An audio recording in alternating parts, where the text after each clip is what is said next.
Welcome to my channel. ಎಲ್ಲರೂ ಹೇಗಿದ್ದೀರಾ? 7 ದಿನ 7 ದಿವಸ ಸೀರೀಸಲ್ಲಿ ಇವತ್ತು ಡೇ 3 ಕೂಡ ಅಷ್ಟೇ ಎಕ್ಸೈಟ್ಮೆಂಟಲ್ಲಿ ವಿಡಿಯೋನ ಶುರು ಮಾಡಿದ್ದೀನಿ.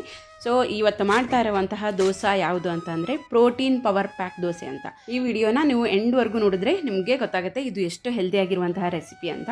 ಸೊ ಅವಾಗ ನಾನಿಲ್ಲಿ ಫಸ್ಟು ಮೊಳಕೆ ಕಾಳನ್ನು ತೊಗೊಂಡಿದ್ದೀನಿ. ಹೆಸರು ಕಾಳು ಒಂದು 8 ಗಂಟೆಗಳ ಕಾಲ ನೀರಲ್ಲಿ ನೆನೆಸ್ಬಿಟ್ಟು ಆಮೇಲೆ ಕಟ್ಟಿಟ್ರೆ ಚೆನ್ನಾಗಿ ಮೊಳಕೆ ಬರುತ್ತೆ. ಸೊ ನೋಡಿ, ಅದನ್ನು ನಾನು 1 ಕಪ್ ಆಗೋಷ್ಟು ತೊಗೊಂಡಿದ್ದೀನಿ. ಹೆಸರು ಕಾಳು ಅಂತ ಅಂದ್ರೇ ಪ್ರೋಟೀನ್ ರಿಚ್ ಅಂತ ಎಲ್ಲರಿಗೂ ಗೊತ್ತಿರುವಂಥ ವಿಷಯನೇ. ನಾವು ಅದನ್ನೇ ಮೊಳಕೆ ಬರೆಸಿ ಮಾಡ್ತಾ ಇರುವಂಥ ರೆಸಿಪಿ ಇದು. ಇನ್ನೂ ಎಷ್ಟು ಹೆಲ್ದಿಯಾಗಿರ್ಬೋದು ಯೋಚನೆ ಮಾಡಿ. ನಾನಿಲ್ಲಿ ಆಮೇಲೆ ಇದಕ್ಕೆ ಪಾಲಕ್ ಸೊಪ್ಪನ್ನು ಹಾಕೋತಾ ಇದ್ದೀನಿ. ಐರನ್ ಕಂಟೆಂಟ್ ಜಾಸ್ತಿ ಇರುತ್ತೆ ಪಾಲಕ್ ಸೊಪ್ಪಲ್ಲಿ. ಸೊ ಹಾಗಾಗಿ 1 ಹಿಡಿ ಆಗೋಷ್ಟು ಪಾಲಕ್ ಸೊಪ್ಪು. ಇದು ಒಂದು ರೀತಿಯಲ್ಲಿ ವೆಯ್ಟ್ ಲಾಸ್ ರೆಸಿಪಿ ಕೂಡ ಆಗುತ್ತೆ. ಆಮೇಲೆ ಇಮ್ಯುನಿಟಿ ಬೂಸ್ಟಿಂಗ್ ಅಂತ ಹೇಳ್ಬೋದು. ಎಲ್ಲ ಮಕ್ಕಳಿಗಾಗಿರಲಿ ದೊಡ್ಡವ್ರಿಗಾಗಿರಲಿ ಯಾರು ಬೇಕಾದರೂ ತಿಂದ್ರೂ ಇದರ ಹೆಲ್ತ್ ಬೆನಿಫಿಟ್ಸ್ ಪಡ್ಕೊಳ್ಳೋದಂತೂ ಖಂಡಿತ. ಸೊ ಇವಾಗ ನಾನು ಅದಕ್ಕೆ 2 ಮೆಣಸಿನ್ಕಾಯಿ ಹಾಕ್ತಾಯಿದ್ದೀನಿ. ಆಮೇಲೆ 1 ಇಂಚ್ ಆಗೋಷ್ಟು ಶುಂಠಿ, ಆಮೇಲೆ ಒಂದು ಸ್ವಲ್ಪ ಕರಿಬೇವು, ಆಮೇಲೆ ಕೊತ್ತಂಬರಿ ಸೊಪ್ಪು. ಸೊ ಇಷ್ಟೆಲ್ಲ ಹಾಕಿಬಿಟ್ಟು ನಾವು ಚೆನ್ನಾಗಿ ರುಬ್ಕೋಬೇಕು. ಇಷ್ಟೇ, ನೀರು ಹಾಕ್ತೇನೆ ರುಬ್ಕೋಬೇಕು, ಅಂದರೆ ಚೆನ್ನಾಗಿ ಗ್ರೈಂಡ್ ಆಗುತ್ತೆ. ಮೊಳಕೆ ಕಾಳು ಇದೆಯಲ್ಲ, ಸೊ ಹಾಗಾಗಿ ಹಾಗೇ ರುಬ್ಕೊಂಡ್ರೆ ನೀಟಾಗಿ ಗ್ರೈಂಡ್ ಆಗುತ್ತೆ. ಸೊ ಅವಾಗ ನೆಕ್ಸ್ಟು ಇದು ದೋಸೆ ಬ್ಯಾಟರ್ ರೆಡಿ ಮಾಡ್ಕೋತಾ ಇದ್ದೀನಿ ನಾನು. ದೋಸೆ ಬ್ಯಾಟ್ರಿಗೆ ನಾವು ಇಷ್ಟೆಲ್ಲ ಹಾಕ್ಬಿಟ್ಟು ರುಬ್ಕೊಂಡು ಆದಮೇಲೆ ನಾವು ಇದರ ಬೈಂಡಿಂಗ್ಗೋಸ್ಕರ ಅಂತ ನಾನಿಲ್ಲಿ ಕಡಲೆ ಹಿಟ್ಟು ಮತ್ತು ಅಕ್ಕಿ ಹಿಟ್ಟನ್ನು ಬಳಸ್ಕೋತಾ ಇದ್ದೀನಿ.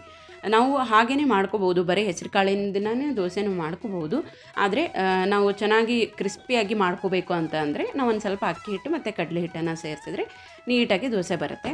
ಇಲ್ಲಾಂದರೆ ಚಿಕ್ಕ ಚಿಕ್ಕ ದೋಸೆ, ಸೆಟ್ ದೋಸೆ ಥರ ಮಾಡ್ಕೋಬೋದು. ಬರೀ ಹೆಸರು ಕಾಳಿಂದ ಅಂದರೆ ಸೆಟ್ ದೋಸೆ ಥರ ಮಾಡ್ಕೋಬೋದು.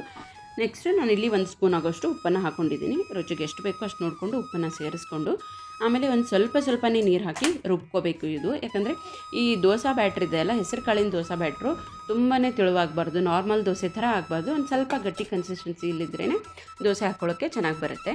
ಸೊ ಹಾಗಾಗಿ ನಾನು ಒಂದು ಸ್ವಲ್ಪನೇ ನೀರು ಹಾಕ್ಕೊಂಡು ಚೆನ್ನಾಗಿ ಮಿಕ್ಸ್ ಮಾಡಿ ಇಡ್ತಾಯಿದ್ದೀನಿ.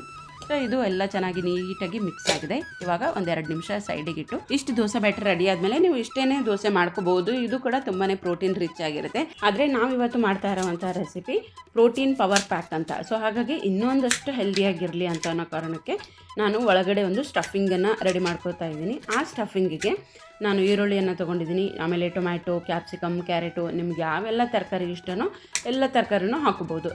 ನಾನಿಲ್ಲಿ 2 ಈರುಳ್ಳಿಯನ್ನು ತೊಗೊಂಡಿದ್ದೀನಿ. ಆಮೇಲೆ ಅರ್ಧ ಕ್ಯಾಪ್ಸಿಕಮ್ಮು, ಆಮೇಲೆ 2 ಟೊಮ್ಯಾಟೊ, 1 ಕ್ಯಾರೆಟು. ಸೊ ಇಷ್ಟೆಲ್ಲನೂ ನಾನು ಚೆನ್ನಾಗಿ ಕಟ್ ಮಾಡಿಕೊಂಡು ಇಟ್ಕೋತಾ ಇದ್ದೀನಿ ಸಣ್ಣದಾಗಿ.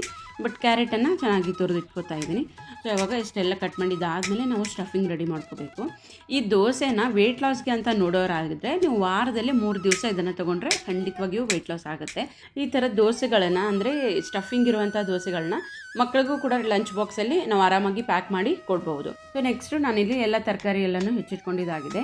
ಇವಾಗ ನೆಕ್ಸ್ಟು ನಾನು ಪನ್ನೀರನ್ನು ಕಟ್ ಮಾಡ್ಕೋತಾ ಇದ್ದೀನಿ. ಒಂದು 200 ಗ್ರಾಮ್ ಆಗೋಷ್ಟು ಪನ್ನೀರನ್ನು ತೊಗೊಂಡಿದ್ದೀನಿ. ಪನ್ನೀರು ಕೂಡ ಅಷ್ಟೇ ಚೆನ್ನಾಗಿ ಸಣ್ಣದಾಗಿ ಕಟ್ ಮಾಡ್ಕೋಬೇಕು. ನೋಡಿ, ಇಷ್ಟು ಸಣ್ಣದಾಗಿ ಕಟ್ ಮಾಡಿಕೊಂಡ್ರೆ ಸಾಕು. ಇವಾಗ ಸ್ಟಫಿಂಗನ್ನು ರೆಡಿ ಮಾಡ್ಕೋತಾ ಇದ್ದೀನಿ. ಸೊ ಹಾಗಾಗಿ ನಾನು ಇಲ್ಲಿ ಒಂದು ಪಾತ್ರೆಯಲ್ಲಿ ಈರುಳ್ಳಿ ಹಾಕ್ಕೊಂಡಿದ್ದೀನಿ, ಆಮೇಲೆ ಕ್ಯಾಪ್ಸಿಕಮ್ಮು, ಟೊಮ್ಯಾಟೊ, ಆಮೇಲೆ ನಾವು ಪನ್ನೀರನ್ನು ಕಟ್ ಮಾಡ್ಕೊಂಡಿದ್ವಿಲ್ಲ, ಸೊ ಅದನ್ನು ಕೂಡ ನಾನು ಸೇರಿಸ್ತಾ ಇದ್ದೀನಿ.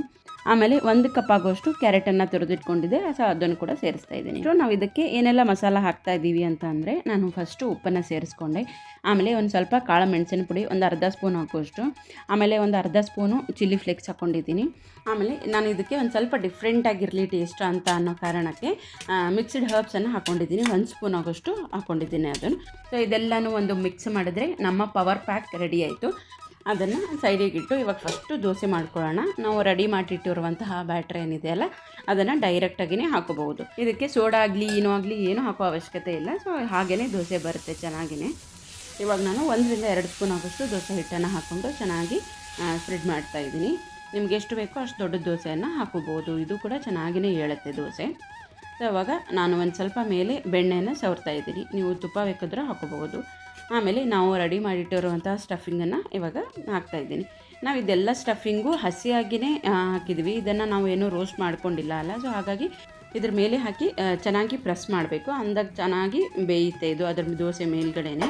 ಸೊ ಇಷ್ಟು ಹಾಕಿದ್ಮೇಲೆ ಇದೊಂದು 2 ನಿಮಿಷ ಬಿಟ್ಬಿಡಬೇಕು. ಯಾಕಂದರೆ ಲೋ ಫ್ಲೇಮಲ್ಲಿ ಇದು ಚೆನ್ನಾಗಿ ಬೇಯಬೇಕು ಅಂದರೆ ಒಂದು 2 ನಿಮಿಷ ಬೇಕಾಗುತ್ತೆ ಟೈಮು. ಆ್ಯಕ್ಚುಲಿ ಈ ದೋಸೆಗೆ ನಮಗೆ ಚಟ್ನಿ ಆಮೇಲೆ ಸಾಂಬಾರು ಏನೂ ಬೇಕಾಗೋದಿಲ್ಲ. ಯಾಕಂದರೆ ಇದರಲ್ಲೇ ಎಲ್ಲನೂ ಇದೆ.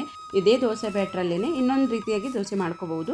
ಸೊ ಅದನ್ನು ಕೂಡ ಯಾವ ಥರ ಅಂತ ತೋರಿಸ್ತೀನಿ ನೋಡಿ ಮುಂದೆ. ನಾನು ನಿನ್ನೆ ದಿವಸ ಅಂದರೆ ಡೇ 2 ವಿಡಿಯೋನಲ್ಲಿ ಟೊಮ್ಯಾಟೊ ಸೆಟ್ ದೋಸೆಯನ್ನು ಪೋಸ್ಟ್ ಮಾಡಿದ್ದೀನಿ. ಯಾರಿಗಾದರೂ ಇಂಟ್ರೆಸ್ಟ್ ಇದ್ದರೆ ಪ್ಲೀಸ್ ಹೋಗಿ ಚೆಕ್ ಮಾಡಿ. ನಾನು ಎಂಡ್ ಸ್ಕ್ರೀನಲ್ಲಿ ಅದೇ ವಿಡಿಯೋ ಕೊಟ್ಟಿರ್ತೀನಿ. ನೀವು ಬೇಕು ಅಂತಂದರೆ ವಿಡಿಯೋನ ಕಂಟಿನ್ಯೂ ಮಾಡಿಕೊಂಡು ಆ ವಿಡಿಯೋ ಕೂಡ ನೋಡಿ. ಸೊ ನಿಮ್ಮೆಲ್ಲರಿಗೂ ಈ ವಿಡಿಯೋ ಇಷ್ಟ ಆಯಿತು ಅಂದ್ಕೊಂಡಿದ್ದೀನಿ. ಇಷ್ಟ ಆದರೆ ಪ್ಲೀಸ್ ಒಂದು ಲೈಕ್ ಮಾಡೋದನ್ನು ಮಾತ್ರ ಮರಿಬೇಡಿ. ಯಾರಿಗೆಲ್ಲ ನಮ್ಮ ವೀಡಿಯೋಸ್ ಇಂಟ್ರೆಸ್ಟಿಂಗ್ ಅನ್ನಿಸ್ತಾ ಇದೆ ಸೊ ಪ್ಲೀಸ್ ನಮ್ಮ ಚಾನಲ್ಗೆ ಸಬ್ಸ್ಕ್ರೈಬ್ ಕೂಡ ಮಾಡ್ಕೊಂಡು ನೋಡಿ. ಆಮೇಲೆ ನೀವು ಫೇಸ್ಬುಕ್ಕು ಇನ್ಸ್ಟಾಗ್ರಾಮಿಂದ ನೋಡ್ತಿದ್ರೆ ನಮ್ಮ ಪೇಜನ್ನು ಫಾಲೋ ಮಾಡಿಕೊಂಡು ನೋಡೋದನ್ನು ಮಾತ್ರ ಮರಿಬೇಡಿ. ಇನ್ನೊಂದು ರೀತಿ ದೋಸೆ ಅಂತ ಅಂದರೆ ನೀವು ಇದ್ರ ಮೇಲೆ ಈ ಥರ ಸುಮ್ಮನೆ ಜಸ್ಟ್ ಪ್ಲೇನಾಗಿ ಈರುಳ್ಳಿ ಇಲ್ಲ ಕ್ಯಾರೆಟು ಇದೆಲ್ಲ ಹಾಕೊಂಡು ಮಾಡ್ಕೋಬೋದು. ಇಲ್ಲ ಅಂದರೆ ಈ ದೋಸಾಗೇ ನೀವು ಪಿಜ್ಜಾ ಥರ ಮಾಡ್ಕೋಬೋದು. ಪಿಜ್ಜಾ ಸಾಸಸ್ ಎಲ್ಲ ಹಾಕಿಬಿಟ್ಟು ಹೆಲ್ದಿ ಆಗಿರುವಂಥ ಪಿಜ್ಜಾನ ಮಕ್ಕಳಿಗೆ ಮಾಡಿ ಕೊಡ್ಬೋದು. ತುಂಬಾ ಇಷ್ಟ ಆಗುತ್ತೆ ಮಕ್ಕಳಿಗೆ ಆ ಥರ ಕೂಡ. ಸೊ ನೋಡಿದ್ರಲ್ಲ ಇವತ್ತಿನ ವಿಡಿಯೋನ ಎಂಡ್ವರೆಗೂ ಇಂಟ್ರೆಸ್ಟಿಂದ ನೋಡಿದ್ದಕ್ಕೆ ಥ್ಯಾಂಕ್ ಯು. ಸಿಗ್ತೀನಿ ಮತ್ತೊಂದು ವಿಡಿಯೋ ಜೊತೆಗೆ.